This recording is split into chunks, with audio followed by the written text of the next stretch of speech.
Hi, this is the second video of an introduction to schizophrenia, this clinical trial.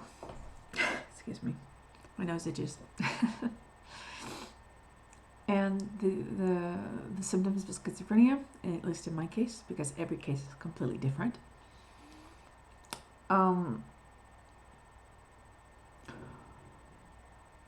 The clinical trial that I participated in and that I continue to be taken care of by.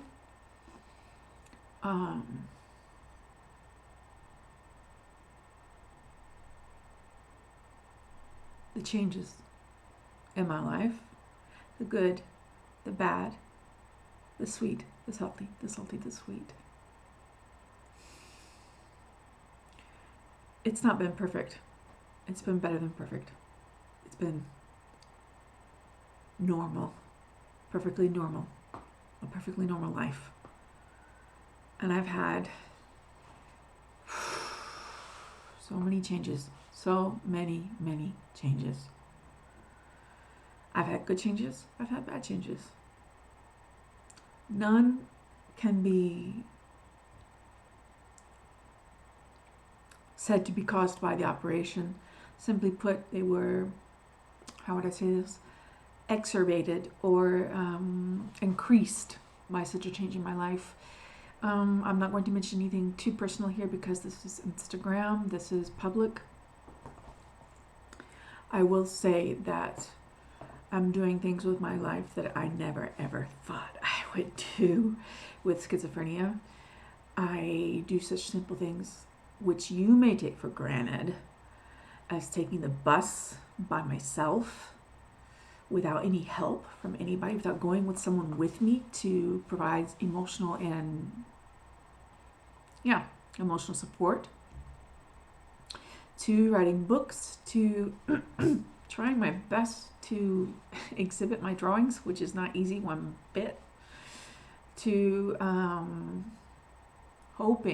hope one day to use my voice, my singing voice. I hope one day, maybe that's not possible, who knows. I'm 40, so I'm 40, what can I say? I've lost many years to schizophrenia, and I got sick at 25, and excuse me, my nose keeps itching. Anyways, I've lost many years. I got sick at 25. I'm 40 now. I was operated on by this through this clinical trial in St. Paul or Barcelona in February of 2017.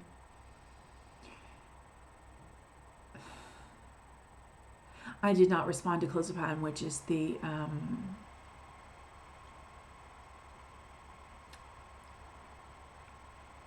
absolute clozapine is the only antipsychotic that I know of that is being prescribed for resistant to medication schizophrenia or refractory schizophrenia. Is the only one I know of, and it is the only one they are prescribing to many people who are difficult cases, such as in my case. My case, I'm a difficult. Let's just put it this way. I as I say in Spanish, I'm a little, how would I say this? How would I translate this? I don't make it easy for my doctors. But that's okay. They love me. They love me anyway. What are the symptoms? What can be the symptoms of schizophrenia? Well, as I said before, each case is different. Very different. It's a world unto itself, each and every case. And my symptoms can be different from another person's symptoms. They may even look different from me to some extent, in some way, shape, or form. Of course, they look different. Anyways, symptoms. Paranoia, which is like a necklace which wraps around your throat and chokes you and chokes you and chokes you. You can barely breathe when you're paranoid. Barely breathe. It has caused me many panic attacks. many panic attacks. Delusional mood, what is that?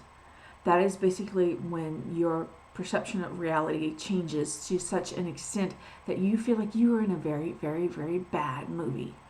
And when I say bad, I mean like terror, gore, horrible, scary, fear, and emotional fear.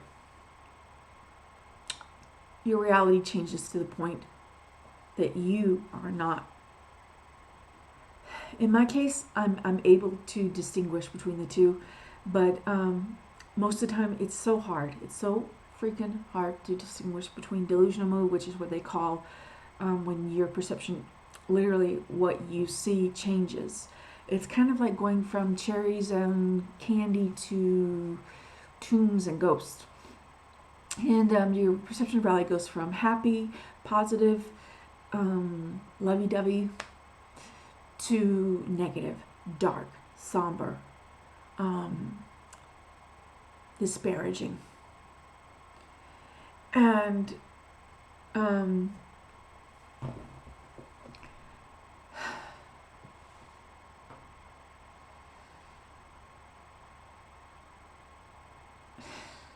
this is one of my symptoms. And don't get me wrong, the word delusional mood is not quite how I would describe it, at least in my personal words with the disease. But it is a feeling or a sensation or an emotion that comes on like that. And you're, like I said, you go from white to black in 5 seconds flat.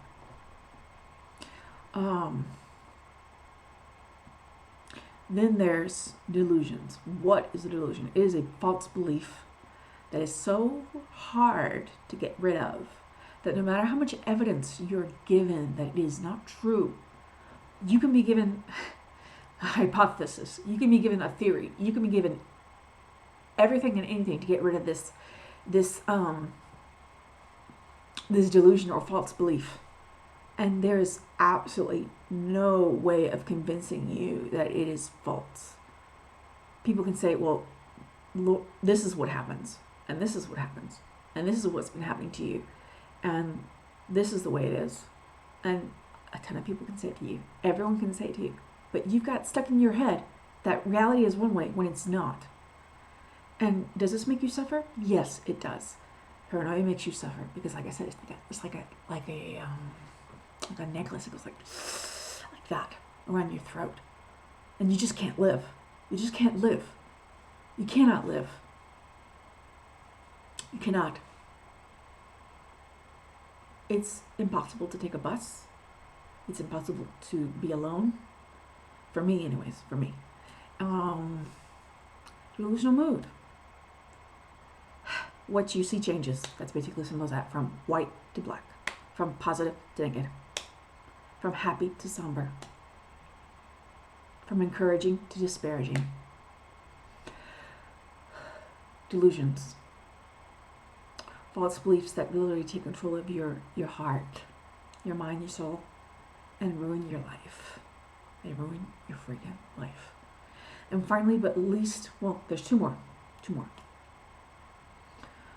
The second to last is this one. It is hallucinations, which is the most common symptom of schizophrenia. And trust me, they are never happy. They are never rainbows, butterflies, candy, flowers. They're never, ever happy. No one likes to hallucinate. No one.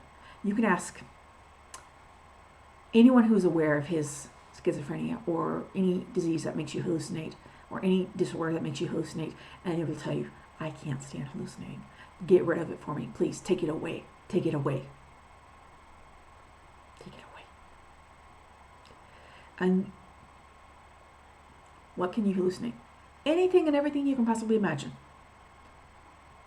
You know, I wonder sometimes if some writers have suffered from schizophrenia. Writers who write terror, gore, scary stuff. I wonder if sometimes if they've suffered from this disease because the ideas they come up with are exactly what one could hallucinate. And I'm not going to tell you the hallucinations, okay, because that's very private and it would make me suffer a great deal. Maybe one day I will tell you what they are like. But the way you hear my voice, you've just hallucinated. You hear my voice, you've just hallucinated. Like that. And it was not bad. It was something good. I hope this is good for you. I hope that what you're hearing is I hope you like it. I hope that it's to your, I hope that you like it. I hope that it serves some purpose. They can be visual hallucinations, they can be auditory hallucinations, they can be tact or touch. It can be anything you can possibly imagine, and you cannot imagine. You cannot. And like I said, they're bad, always bad, and they always make you suffer a great deal. And you may think, okay, well, she's aware of what happens to her. She's aware of this. Why does she still suffer? Okay, I'll give you an example. A very easy example. Really, it's quite easy. You may think I'm going to go into a tangent on this, but it's not. When you go to the movie theater and you decide to see a scary movie, maybe a movie by Stephen King, maybe something based on some writer who writes scary books or scary movies. Just The Exorcist, for example, which, I can't stand scary movies. You'll never see me in a movie theater watching one of those movies because of my experiences with schizophrenia. Anyways, I don't find those movies fun. Anyways, to get to the point and to not go out on a tangent and to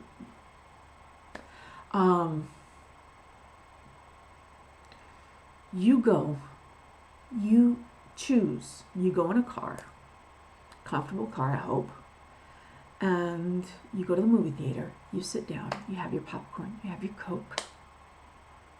You've chosen to watch a scary movie.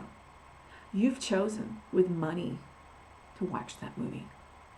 Maybe you pay $7, maybe you pay €7. It's expensive. Nowadays it's expensive because if the whole family goes, that's like 7, 14, 20, 28. Easy, $40, $50 in movies. And you sit down for just 2 hours and you watch that movie. And everyone's like, oh my God, the movie's so awesome. Oh, it's so scary. Oh my God, look what just happened. You choose to see that movie and you have fun. And afterwards you tell your friends and your family, this movie was so amazing. I can't believe how scary it was. I just cannot believe how scary it was. It scared the shit out of me. You should watch it. You know what? I also go to the movies. I also go to the movie theater. I also sit down in that seat. But my butt doesn't move from that seat. I don't know when my butt's going to move from that seat. I don't stay 2 hours. I stay forever. With the biggest, most thick freaking super glue you can possibly imagine. My butt is glued to that seat forever, for years. And I don't know when I'm going to get out of that seat. And it's dark. Even the air conditioning is cold. Cold in winter, cold in summer, cold in spring, cold in fall. You know how much, well, at least in the States, they put the air conditioning way down. I mean, you're frozen there in the movie theater.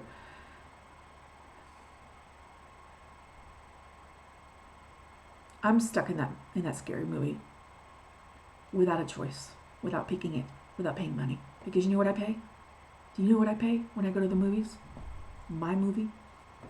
I pay my heart. You pay money. I pay my heart. My whole heart, soul, and mind. And the only thing that has gotten me out of that movie is this. That. That's the only thing that's got me out of that movie.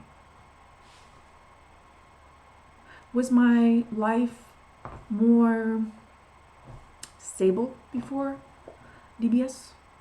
Maybe in some senses because I was frozen. I was numb. I was dead. And I didn't do anything with my life. So how can you possibly, if you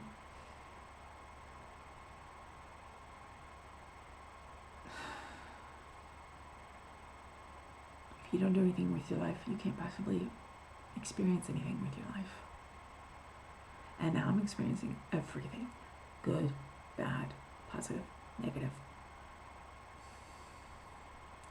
I'm trying to find my way, and it's not easy because I feel like a teenager. I feel like a freaking teenager. I'm 40 and I feel like a teenager, and I'm experiencing life for the first time in a million, zillion, trillion years.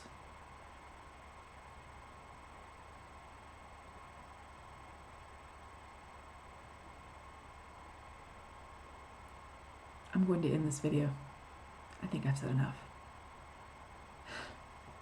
I hope it serves of some purpose or useful. Or I hope it's useful for you in some way, shape, or form. And I hope that you find out more about schizophrenia and that you are able to at least know that it is not fun.